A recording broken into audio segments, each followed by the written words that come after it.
जय हिंद।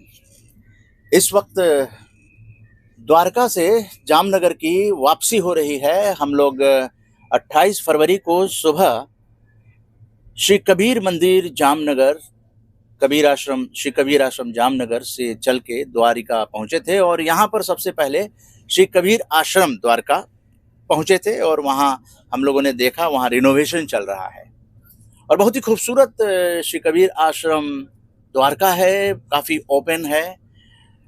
बहुत अच्छा लगा उस श्री कबीर जी के आश्रम में उनकी प्रतिमा के सामने नमन करके इस यात्रा का शुभारंभ किया गया और हम लोगों ने एक गाड़ी को रिजर्व करके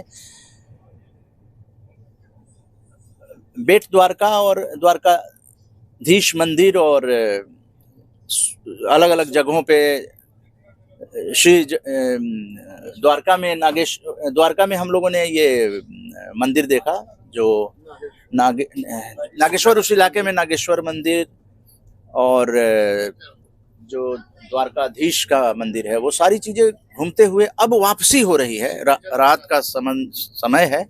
बहुत कुछ कहना चाहते हैं लोग। सिग्नेचर ब्रिज को भी देखा जिसका सुदर्शन सेतु नाम पड़ गया है। वहाँ बहुत अच्छा लगा, काफ़ी पॉजिटिव एनर्जी लगी। समुद्र को देखा, वहाँ जो नावें थी उनको देखा। तो सब कुछ देखते हुए अब रात में द्वारका रेलवे स्टेशन आकर हम लोगों ने 2 जगह पुस्तकें भेंट की। एक तो द्वारकाधीश मंदिर के पास जो एसआई थे गुजरात पुलिस के, वो बहुत ही पॉजिटिव व्यक्तित्व थे और BR शुक्ला जी, उन्होंने सहर से स्वीकार किया। आप RJCNS की जो RGS-PBH की पुस्तक है अमृतकाल का सकारात्मक भारत ग्रंथ 2, और फिर द्वारका स्टेशन पर जो स्टेशन मास्टर थे मिस्टर भास्कर साहब, उन्होंने उस किताब को स्वीकार किया। ये भी बड़ी खुशी की बात है। और इस यात्रा के क्या अनुभव हो सकते हैं, वो सबसे पहले एक कबीर भजन से शुरू करते हैं। श्री कबीर भजन के लिए साधु प्रेम सागर जी।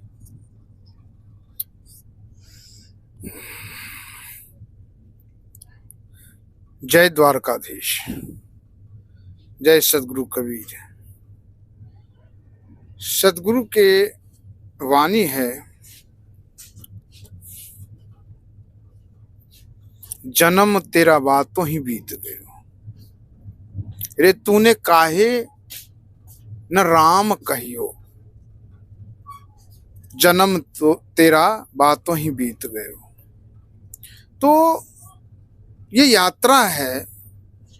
साहिब कहते हैं कि जो कार्य है ना, वो कार्य करने की जो कुशलता है, अपने पदों में कहे हैं कि जहाँ जहाँ जाऊं सो परिक्रमा, जो कुछ करूं सो पूजा। तो हमारा परिक्रमा और पूजा हो रहा है। और जैसे कि आपने सुना RJS-PBH पॉजिटिव मीडिया, वास्तव में ये परिक्रमा ही कर रहे हैं।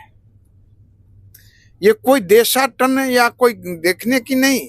उनका कार्य जो है पॉजिटिविटी को बढ़ावा देना और निगेटिविटी को छोड़ना, और जहां निगेटिव लोग हैं वहां भी पॉजिटिव करना, ये इनका अभियान है।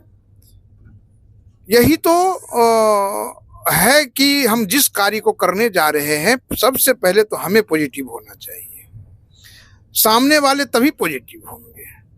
तो जन्म तेरा बातों ही बीत गयो, रे तूने कबहू न राम कहियो। तो राम घट घट में बसते हैं।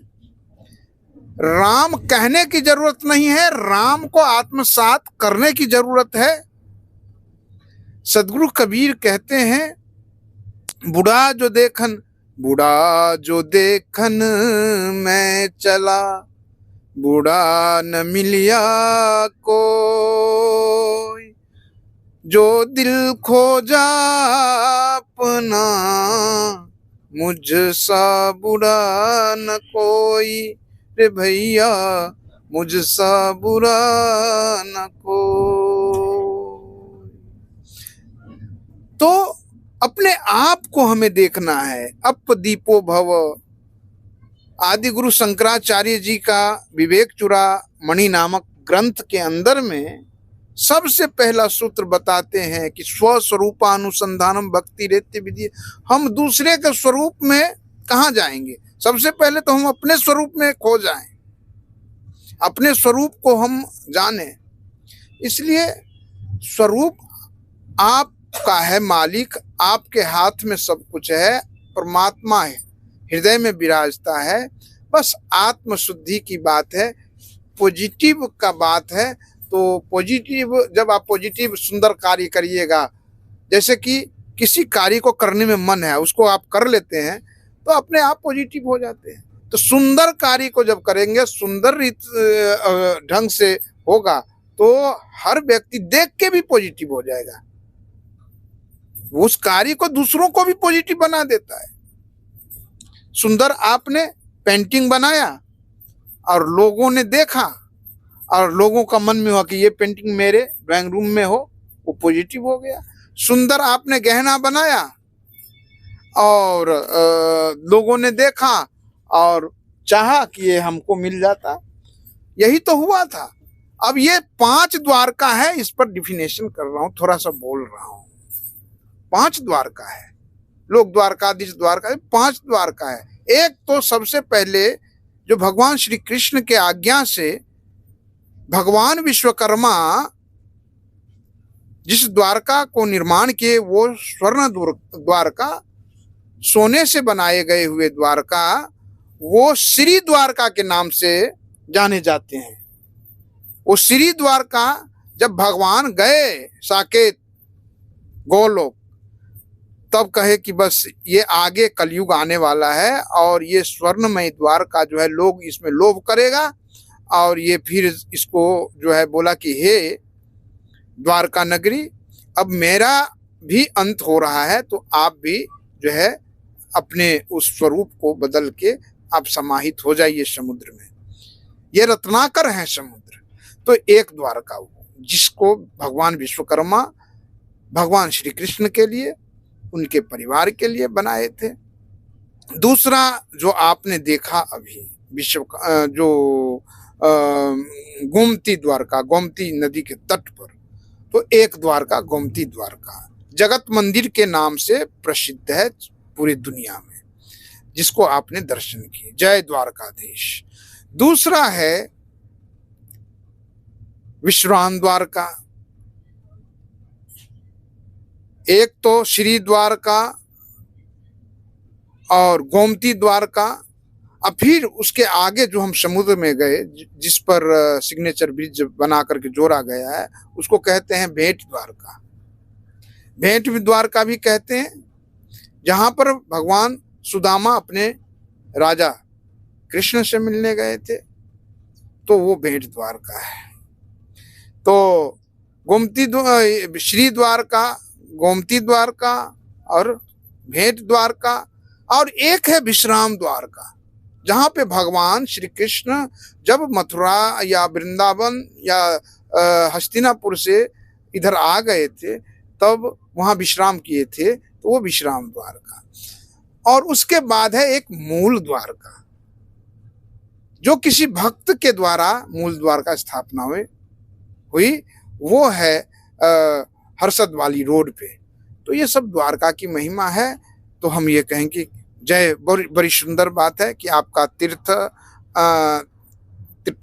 तीर्थ में भी गए और परिक्रमा भी किए, आपका जहाँ जहाँ गए वो भी। तो साहिब कहते हैं कि अगर आपके मन में सबके कल्याण की भाव है और उसके लिए कल्याण करने कहीं भी जाते हैं, तो जहाँ जहाँ जाऊं सो परिक्रमा, जो कुछ करूं सो पूजा। बोलिए द्वारकाधीश की जय। साधु प्रेम सागर जी ने जिस तरह से आरजेएस पीवीएच की परिक्रमा का वर्णन किया है, और आगे भी लोगों ने जो कुछ देखा 28 फरवरी 2024 को परिक्रमा करते हुए, तो मैं देखता हूं कि इस जर्नी के बाद ये जो वाइब्रेंट गुजरात की 24 फरवरी से लेकर और आज 28 फरवरी हो गया है, तो क्या कुछ 28 फरवरी की परिक्रमा के बारे में कहना चाहेंगे? मैं आमंत्रित करता हूँ सुरजीत सिंह दिदेवार जी को। क्या आप कुछ कहना चाहेंगे आज की यात्रा के बारे में? सबसे पहले प्रफुल्ल पांडे जी, जिन्होंने कि बहुत इच्छा थी कि ज्योतिर्लिंग के भी दर्शन किए जाएं, और वो करके उन विचारों को प्रकट करेंगे। जय हिंद, जय भारत, जय श्री कृष्ण। नटवर नागर नंदा भजे रमन गोविंदा। आज आरजेएस पॉजिटिव मीडिया की टीम जो प्रभु श्री द्वारिकाधीश के दर्शन के लिए आई, नाम तो मेरा प्रफुल्ल है और मन मेरा प्रफुल्लित हो गया, आनंदमय हो गया। जो हमने दर्शन सोचा था, द्वारकाधीश के दर्शन तो पहले से ही हमारी यात्रा में शामिल थे, लेकिन नागेश्वर महाराज, नागेश्वर महादेव, जो कि हमारे 12 ज्योतिर्लिंग हैं, उनमें से 10वें ज्योतिर्लिंग नागेश्वर महाराज महादेव शिव शंकर के भी दर्शन हम लोगों को होंगे, ऐसा आज आरजेएस पॉजिटिव मीडिया की इस यात्रा में हम लोगों को प्राप्त हुआ। बहुत ही दिव्य शिव शक्ति, शिव भगवान को दर्शन मात्र से ही आपका जीवन पुण्य प्राप्त करता है, धन्य हो जाता है। तो 10वें शिवलिंग का, ज्योतिर्लिंग का दर्शन हम लोगों को प्राप्त हुआ। द्वारका नगरी ही प्रभु श्री कृष्ण की नगरी, जब हम लोग यहाँ भ्रमण कर रहे थे तो अभी सेतु पे जब गए तो सेतु जो बना हुआ है सुदर्शन सेतु सिग्नेचर ब्रिज, क्योंकि ये पहले दोनों जगह जाने के लिए बीच में समुद्र था, तो अब ब्रिज बन चुका है, तो बहुत ही मनोरम ब्रिज बना हुआ है। हम लोगों ने वहाँ पे विजिट किया और उसके बाद जो भेंट द्वारिका, जिनके बारे में पहले ही आपको हमारे प्रेम सागर जी महाराज जी ने पहले ही उसका विवरण बता दिया है, वर्णन किया हुआ है, लेकिन वो वर्णन सुदामा और कृष्ण भगवान के जो मित्रत्व था, जो मित्रता थी, उसको दर्शाने के लिए है। वहाँ से हम लोगों को चावल भी मिला हुआ है, क्योंकि वो थोड़ा सा जो 3 मुट्ठी चावल ले करके सुदामा महाराज, कृष्ण भगवान मित्र राजा थे लेकिन मित्र थे, उनके पास वो भाव लेके गए थे, तो वो जगह थी और उसके अगर हम लोगों को आज दर्शन प्राप्त हुए हैं, मन धन्य हो गया है। वहाँ से लौटने के बाद द्वारकाधीश नगरी जो बना हुआ द्वारका मंदिर, बहुत ही अनुपम, अद्भुत, अच्छी शैली में सारी व्यवस्थित चीज़ें, और जैसे ही प्रभु के दर्शन यानी कि आंखें उनसे मिलती है तो भक्ति से अपने ही आप मन भाव विभोर होता है और मन अपने आप ही कहता है, नटवर नागर नंदा भजोरे मन गोविंदा, नटवर नागर नंदा भजोरे मन गोविंदा, श्री कृष्ण गोविंद हरे मुरारी, हे नाथ नारायण वासुदेव। ऐसी जो भी वहाँ पे जितने भी श्रद्धालु थे, खास तौर से हमारी जो माताएं बहनें थी, चारों तरफ ये नटवर नागर नंदा भजोरे मन गोविंदा भक्ति पूर्ण माहौल था। उस माहौल में प्रभु श्री के द्वारकाधीश के दर्शन प्राप्त हुए, मन गदगद हो गया, प्रफुल्लित हो गया। उसको शब्दों में कह पाने के लिए तो और बड़ा हो जाएगा, लेकिन प्रभु द्वारकाधीश के दर्शन से जीवन धन्य हुआ। आज इस पॉजिटिव मीडिया लगातार ऐसे ही, चूँकि ये जो भ्रमण हमारा 10वीं यात्रा गुजरात के लिए है, इसमें एक चीज़ को मैं और बताना चाहूँगा जो हमारी अलका बहन में मिली थी, और वो इसलिए कहना चाहूँगा क्योंकि उनका जो वृद्ध हमारे बुजुर्ग हैं, उनके लिए उनका जो कार्य है, उनको तीर्थ स्थल पे ले आने के लिए उनके साथ 7 बुजुर्ग महिलाएं हमारी थी, माताएं थी, उनको लेके आई थी। और वो मैसेज था कि हम अपने जो बुजुर्ग आस पास में हैं, अपनी माता पिता ही नहीं उनके भी बारे में सोचें। उनको उन्होंने गोद लेने की बात कही थी, और अपना जीवन, अपने माता पिता उनके नहीं थे तो उनको ही माता पिता मान करके उनको इस तीर्थ यात्रा पे लेके आई थी। यह एक मैसेज है कि जब हमारे आसपास जो हमारे बुजुर्ग हैं, माता पिता हैं, या बुजुर्ग हैं जिनके नहीं है और है भी, तो उनके बारे में भी हम सोचें और उनको भी ऐसी जगहों पे ले आएं, उनके साथ अपना समय बिताएं, तो हमारा जीवन धन्य हो जाएगा। जय द्वारकाधीश की। जय हिंद, जय भारत, जय द्वारकाधीश। तो प्रफुल्ल पांडे जी ने इस यात्रा का वृतांत अपने नज़रिए से किया है। इसमें जो द्वारका में जो द्वारकाधीश मंदिर है, उससे पहले जब बेट द्वारका गए थे तो लौटते हुए हम लोगों ने रुक्मणी देवी का मंदिर भी हम लोगों ने देखा और वहाँ पे डेवलपमेंट के कार्य चल रहे हैं। और इस बीच में जब हम लोग बेट द्वारकाधीश मंदिर का दर्शन किए थे, वहाँ पर कई और भी श्री कृष्ण से संबंधित, जैसे उनके बड़े भाई बलराम की भी मूर्ति है, रुक्मिणी, सत्यभामा, और वो जो चावल की बात किया आपने, वो एक मुट्ठी चावल जो है जैसे सुदामा जी को भेंट किया उन्होंने, तो वो चावल वहाँ पर वितरित कर रहे थे। जो भी श्रद्धालु जा रहे थे उन लोगों को वो चावल भी भेंट कर रहे थे। उसके बाद हम लोग बेट द्वारका में ऑटो चलाने वालों से, स्थानीय नागरिक थे, जो गांव था बेट द्वारका उसके रहने वाले थे, लेकिन बातचीत में जो उत्साह झलका तो मैंने पूछा कि आप लोगों का जो आर्थिक और जीवन स्तर है, क्या ये जो सुदर्शन सेतु बना है उससे कुछ फर्क पड़ेगा? तो बड़े प्रफुल्लित हो गए, खुश हो गए। बोले हम लोगों की आमदनी दिन प्रतिदिन बढ़ती जा रही है, क्योंकि टूरिस्ट की संख्या जो है, उन्होंने सरकार का धन्यवाद किया कि इस तरह के ब्रिज बना देने से हम जो स्थानीय निवासी हैं उनका जीवन स्तर बढ़ाने में बड़ी मदद हुई। और उन्होंने ये भी बताया कि यहाँ आने वाले दिनों में आसपास में टूरिस्ट स्पॉट की तरह जो है वो डेवलप होने की बातें सुनी जा रही हैं। तो पर्यटन को, या तो रिलीजन को लेकर भी पर्यटन को बढ़ाया जा सकता है। टूरिस्ट स्पॉट बढ़ाने से विदेश से यहाँ पर जो विदेशी मुद्रा है वो भारत में आ सकती है। तो हम लोगों की जो परिक्रमा हो रही है, अभी आज तो 28 है और 29 तारीख को भी बैठकें और मीटिंग है श्री कबीर मंदिर जामनगर में, और उसके बाद हम लोग पोरबंदर जाएंगे, फिर हम लोग अहमदाबाद में पहुंचकर 3 मार्च को ये यात्रा वापस दिल्ली के लिए लौटेगी और 4 मार्च को हम लोग दिल्ली पहुंच जाएंगे। और उसके बाद जो है वो इस कड़ी का ही अगला प्रोग्राम जो है 3 मार्च को तो राष्ट्रीय वेबिनार जो हर रविवार आरजेएस वेबिनार होता है वो 11 से 12:30 बजे अंतर्राष्ट्रीय महिला दिवस पर किया जाएगा। आप लोग जुड़िएगा। महिलाओं को लेकर जो बातें आप कर सकते हैं, उसमें इंटरेक्टिव सेशन में भाग ले सकते हैं, विमेन एम्पावरमेंट की बात कर सकते हैं। और उज्ज्वल विमेंस एसोसिएशन जो है वो को ऑर्गेनाइजर हैं 3 मार्च 2024 के कार्यक्रम की।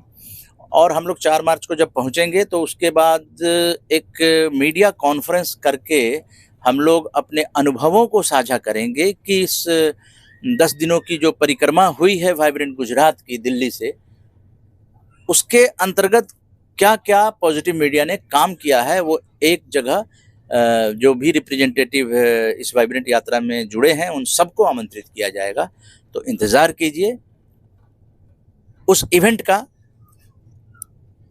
और इसके साथ उदय कुमार मन्ना अपने परिवार, जिसमें श्रीमती बिंदा मन्ना, सुपुत्री सुश्री आकांक्षा मन्ना के साथ मिलते हैं 29 मार्च को ब्रेकिंग न्यूज के साथ। जय हिंद,